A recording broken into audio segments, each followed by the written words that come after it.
Bem-vinda ao programa, Rita. Muito bem-vinda. Tudo bem. Antes de mais, eu quero perguntar se fazias um podcast connosco. Fazia. Fantástico. Sem dúvida, nem hesitaste em responder. Olha, nós vamos hoje falar, em vez de continuarmos a falar de podcast, vamos falar de coisas mais interessantes. A nova série da SIC Radical, Efeito Estufa, criada por ti, tu és a autora desta série.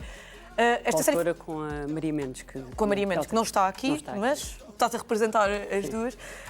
Eu queria saber, em nome também do Ricardo, Sim, bem, obrigado. Como é que surgiu este interesse por este tema, por Santo Eutónio? Antes de mais, queria explicar em que consiste. Exato, então, eu há 12, 13 anos para cá passo uma parte do tempo, vivo uma parte do tempo na zona de Santo Eutónio, nessa freguesia que é a maior freguesia do país.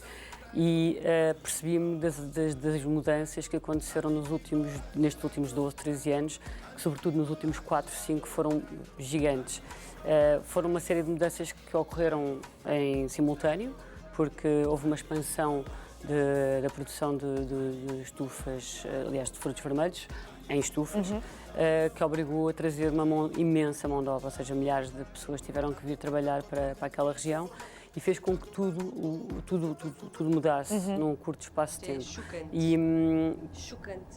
Acabei por me confrontar com isso, por estar ali e perceber que é um tema muito interessante para aprofundar num documentário ou numa série documental. Pronto, resolvi em 2020, que foi quando parou tudo, no início da pandemia, dedicar-me a desenvolver o projeto. Ainda não tinha havido o que aconteceu em 2021, que foi quando a cerca sanitária que aconteceu, vocês devem ser percebidos, aliás, toda a gente se apercebeu nessa altura do que acontecia ali, mas o projeto é anterior a essa mediatização do tema, ou seja, antes disso vir a público, da forma como veio, eu já tinha o projeto feito, acabou por ser só apoiado pelo ICA um ano depois, ou seja, depois da candidatura em 2020. Em 2021, já no final de 2021, soube que o projeto tinha tido aprovação e, quando desenvolvi o projeto, já as coisas tinham mudado um bocadinho, porque as pessoas ficaram muito expostas e todos estes temas que são desenvolvidos na série deixaram de ter a missão de serem expostos pela série, mas passou a ser uma reflexão sobre o que se passava já depois dessa exposição toda mediática e toda a gente perceber o que acontecia ali. Isto são duas questões, ou seja, isto abordas aqui dois temas, digamos, se calhar posso estar enganado, é uma crise meio climática e também a crise social.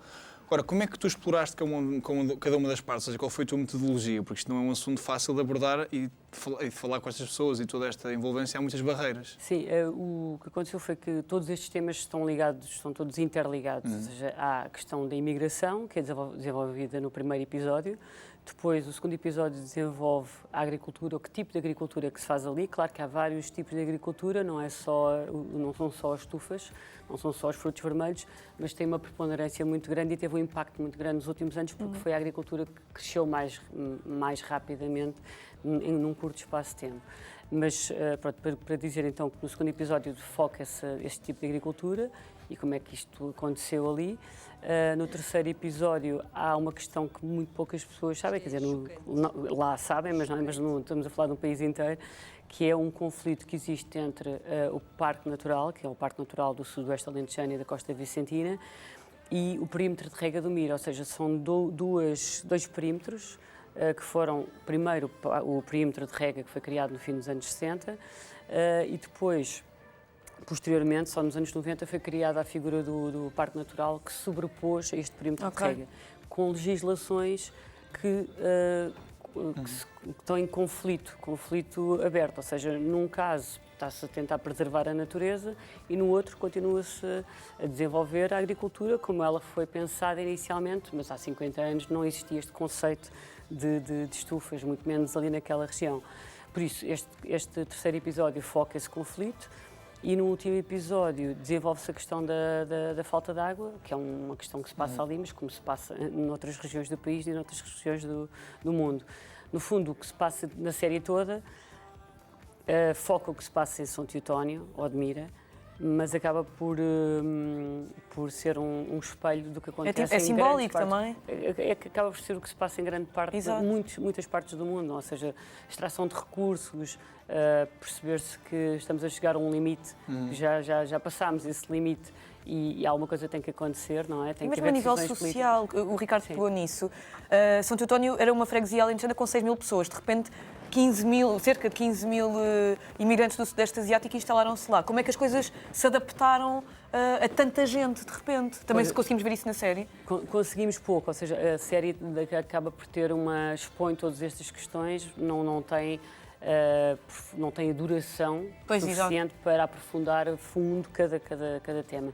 Mas percebe-se claramente que a região não estava, nem nenhuma região estaria preparada para este tipo de mudança tão rápida.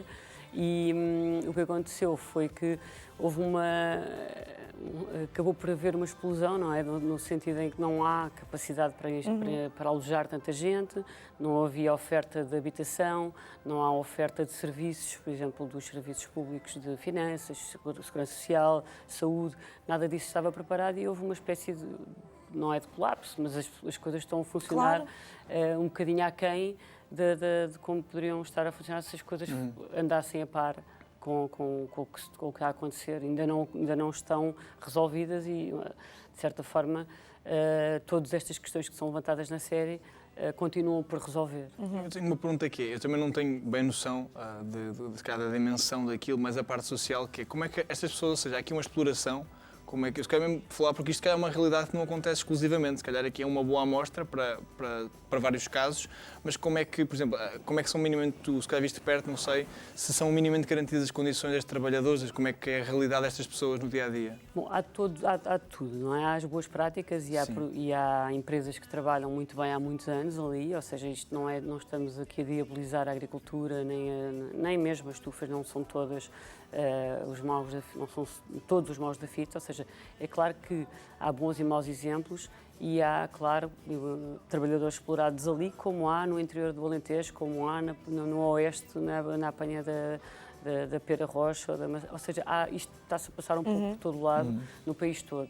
O que é importante é que haja fiscalização e que as entidades que são responsáveis que estejam em cima disto, mas claro que há imensos aproveitamentos quer dos agricultores, quer da parte de alguns trabalhadores que são explorados, mas nisto não é também a realidade geral, ou seja, Mas são coisas que acontecem em mais sítios. São coisas que acontecem e é preciso que as pessoas estejam alerta para a ACT, que é a Autoridade para as Condições de Trabalho, o CEF, na questão da imigração e de perceber se aquelas pessoas estão todas a trabalhar de uma forma legal, são todos legais, tudo isso, mas pronto, há aqui uma série de outros esquemas que passam paralelamente e que têm conseguido furar a legalidade e por isso é que há muitos trabalhadores que estão a ser explorados, mas isso não é também responsabilidade, nem sempre é dos agricultores.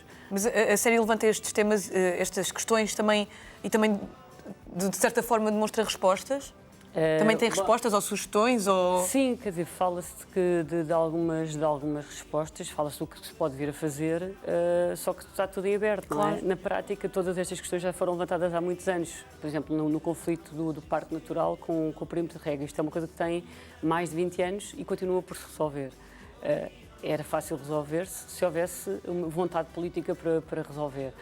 A política local, ali, pelo que eu percebi, pelas entrevistas que fiz, está um bocadinho de mãos atadas, não é? Porque é preciso que haja um governo central, que haja vontade política a nível deste governo central para mudar alguma coisa. Ok. Olha, muito obrigado. Já desculpe estar a cortar, muito obrigado. Só para dizer que já estreou. No sábado passado. No sábado passado. Podem ver e acompanhar o Efeito Estufa às 10h45 aos sábados, por isso vejam e também para perceber um bocadinho a situação na SIC Radical, claro. Muito obrigado. Obrigada, Rita. Adeus, bom dia. Beijinhos.